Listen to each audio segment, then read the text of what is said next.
Halo, kayaknya udah lama ya saya nggak bikin video untuk BTS, khususnya untuk video Top Talk. Kemarin ada yang, bukan kemarin ya, waktu itu ada yang ngasih saran, Om, video segmen Top Talknya itu dibikin model podcast biar agak kekinian gitu. Ada bintang tamu, terus juga wawancara, diskusi. Idenya oke, idenya bagus. Ya mungkin nanti kapan-kapan. Karena perangkatnya juga belum ada atau belum ready untuk perangkat buat podcastnya. Terus juga untuk mendatangkan bintang tamu kayaknya untuk saat ini masa pandemi masih agak sulit. Ya nanti kapan-kapan lah kalau misalkan ada waktu dan ada kesempatan. Nah, beberapa waktu lalu, mungkin bulan-bulan kemarin kali ya, itu ada yang tanya ke saya tentang Brain Power Tools. Jadi pertanyaannya, oh, apa ya, lebih ke quality control. Brand untuk menengah ke bawah, apakah mereka nggak punya quality control untuk produknya? Kadang produk-produk yang di pasaran itu ya seadanya, suka apa ya, suka bermasalah. Jadi seperti nggak ada kualitasnya, kualitas secara produk ya, maksudnya produk yang layak untuk sampai ke tangan konsumen. Terus juga ada diskusi waktu itu soal kompetisi maksudnya kompetisi market, kompetisi harga di di marketplace. Jadi lebih ke bagaimana kita bersaing dengan kompetitor. Nah, kedua pertanyaan itu kayaknya cocok kalau misalkan kita bahas, kita obrolin, saya obrolin maksudnya. Saya kasih apa ya, pandangan saya, insight saya terhadap dua pertanyaan tadi, karena keduanya bisa dibilang sih berhubungan. Dan video kali ini lebih ke apa ya, lebih sedikit ke bisnis atau ke bisnis strategi. Dan kayaknya di video ini akan banyak quote dari Denis Sasal. Saya suka nonton videonya karena pola pikirnya, saya suka dengan pola pikirnya. Nah, mungkin teman-teman yang belajar soal marketing, terus juga bisnis, strategi, itu pasti punya pola pikir atau pandangan yang lain. Jadi kalau untuk di bisnis, ada yang namanya corporate strategy, ada bisnis strategi. Nah, kalau untuk strategi, ya mungkin teman-teman sudah paham apa itu strategi. Nah, mungkin juga teman-teman sudah ada yang pernah tahu atau tahu tentang kurva nilai atau value curve. Itu sebuah bagan yang biasa kita bikin, kita rancang di kanvas strategi. Kayaknya langsung saya contohin aja biar gampang dimengerti. Jadi kalau untuk kurva nilai itu ada dua poin. Yang pertama itu offering level, itu tingkat penawaran kita. Lalu ada key competing factor. Nah, ini saya contohin aja pakai brand power tool. Untuk produk power tool, misalkan saya mau bikin brand power tool, terus saya bikin kanvasnya. Yang pertama kita isi itu competing factornya. Contoh, saya mau bikin brand power tool, competing factornya pertama teknologi, terus garansi, terus purna jual, terus quality atau kualitas produknya, misal untuk build quality, terus juga materialnya, terus ketersediaan aksesoris dan spare part, dan terakhir harga. Nah, untuk competing factor ini sebagian besar itu berhubungan dengan cost, dengan biaya yang kita keluarkan, kecuali untuk harga. Nah, untuk menentukan offering level,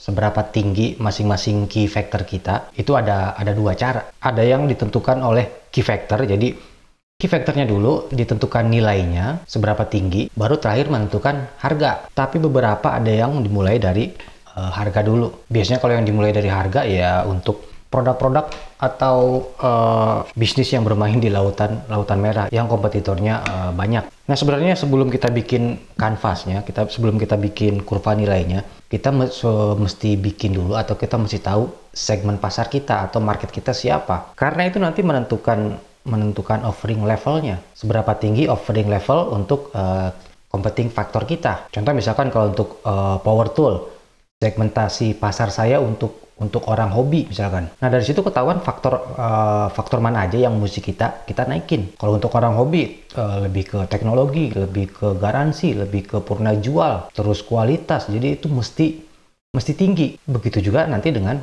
harganya juga makin tinggi. Karena tadi competing factor tadi berhubungan dengan cost. Dan kalau untuk marketnya orang hobi kan, kalau dari sisi harga tidak terlalu tidak terlalu pengaruh. Ya namanya juga hobi. Berbeda kalau segmen kita itu contoh kalau power tool tukang misalkan atau orang yang produksi menengah ke bawah, offering levelnya itu biasanya di harga. Jadi harga dulu yang menjadi patokan utama, terus ke spare part, baru ke yang lain-lain. Nah untuk power tool brand yang ada di Indonesia ini, kalau yang saya lihat, yang saya perhatikan, khususnya untuk yang menengah ke bawah, itu lebih konsentrasi ke harga. Jadi lebih bersaing di harga. Sedangkan untuk competing factor yang lain itu tidak dipedulikan, tidak ada sama sekali, malah hanya ada beberapa. Nah masing-masing brand itu punya punya offering level yang beda-beda di tiap competing factornya. Jadi kalau misalkan untuk brand A kualitas barangnya rendah tapi servisnya dinaikin atau garansinya dinaikin. Jadi kalau misalkan kita bikin kurvanya, sebenarnya sih kalau untuk bisnis, apalagi ya bisnis yang kompetitornya banyak, kita tidak perlu atau tidak harus menang di semua faktor, di semua competing factor. Kita hanya perlu satu atau dua faktor yang nilainya tinggi. Itu yang akan bikin brand kita menjadi unik. Jadi istilahnya compete to be unique in your own segment. Itu jadi lebih ke bagaimana kita brand kita itu menjadi unik di segmen kita, berbeda dengan brand lain, dengan kompetitor. Apalagi kalau misalkan harga menjadi patokan utama. Nah untuk brand-brand power tool menengah ke bawah tadi ya, patokannya harga. Bagaimana mereka maintain harga biar murah, biar terjangkau. Dan persaingan di situ tuh bisa dibilang berdarah-darah, karena brand power tool banyak di Indonesia. Tapi hanya beberapa, kalau yang saya lihat hanya beberapa yang memang beneran bisnis. Jadi ada yang beneran bisnis untuk membangun brand, ada yang beneran bisnis untuk mencari profit, ya cuma sekedar jualan.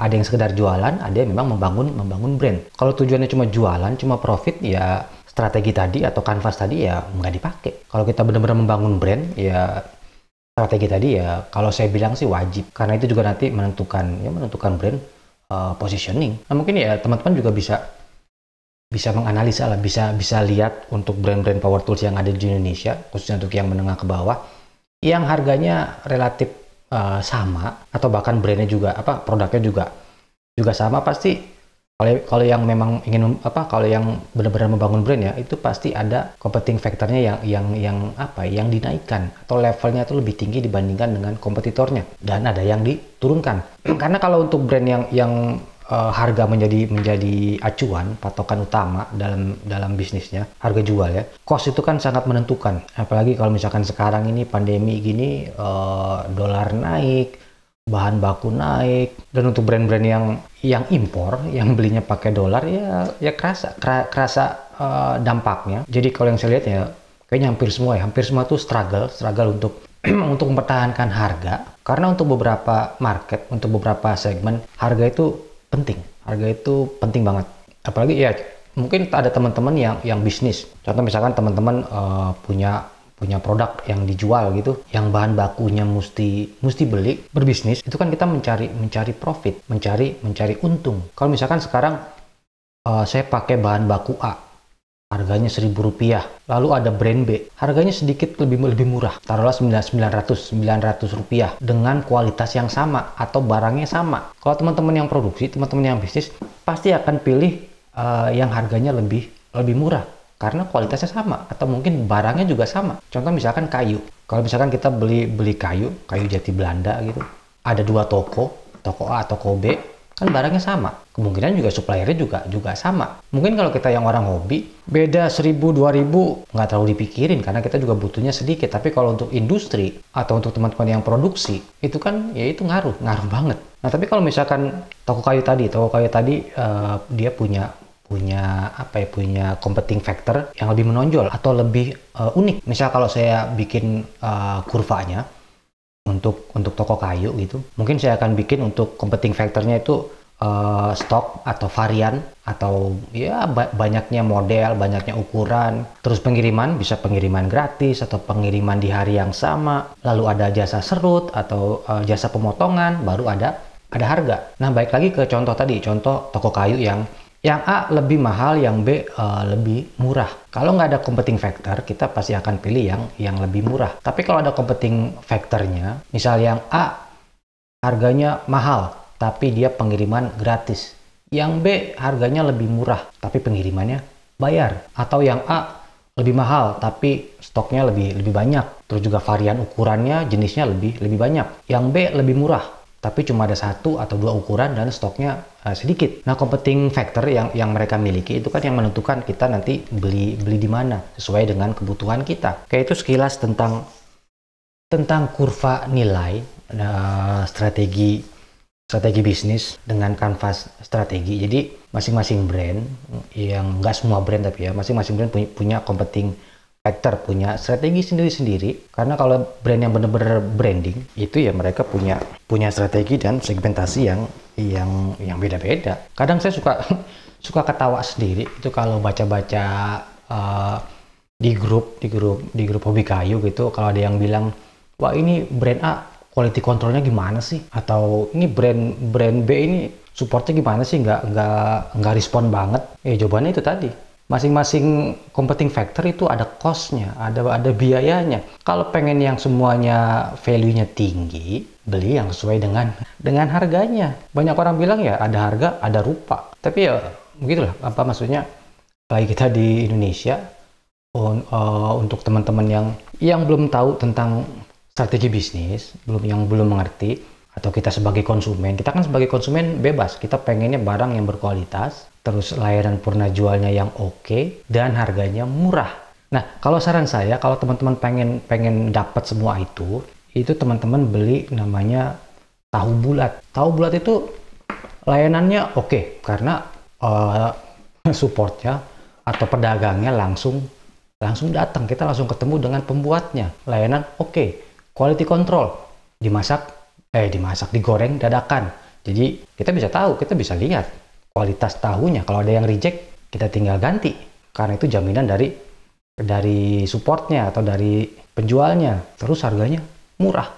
Jadi kalau teman-teman pengen semua faktor dapat dengan harga yang murah, mending beli tahu bulat, jangan beli power tool. Nah ini contohnya, maksudnya video ini bukan untuk power tool aja, tapi tetap semua brand sama. Ya, jadi kesimpulannya buat teman-teman yang membangun brand, yang sedang membangun brand dan juga yang sedang berkompetisi dan ingin menang dari kompetitor, tadi kuncinya pertama segmentasi.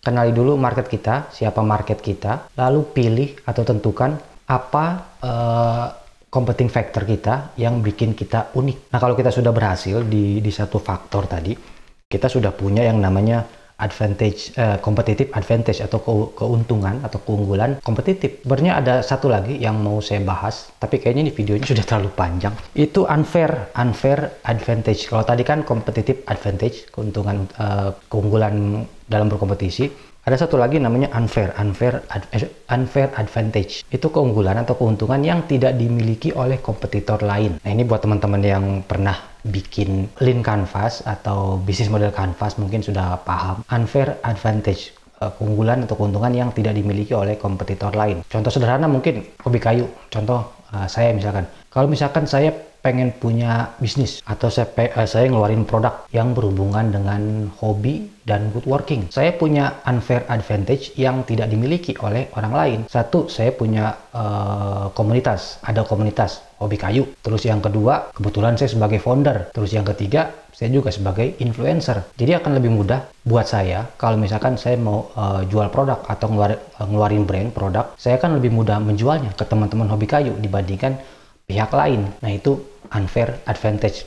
Jadi yang tidak dimiliki oleh orang lain atau kompetitor lain. Nah, kalau teman-teman punya itu teman-teman mesti research dan konsentrasi di situ, karena itu akan mempermudah proses branding dan marketing. Oke, kayaknya segitu aja videonya. Udah kepanjangan. Itu tadi analisa dan pandangan saya, pola pikir saya, dan saya yakin teman-teman yang lain punya pendapat dan pola pikir yang berbeda. Kalau teman-teman mau share pandangannya, tinggal tulis saja di komentar biar teman-teman yang lain bisa lihat dan bisa baca. Oke, semoga bisa memberikan manfaat videonya, bisa memberikan informasi dan bermanfaat. Nanti kita ketemu lagi di video-video berikutnya.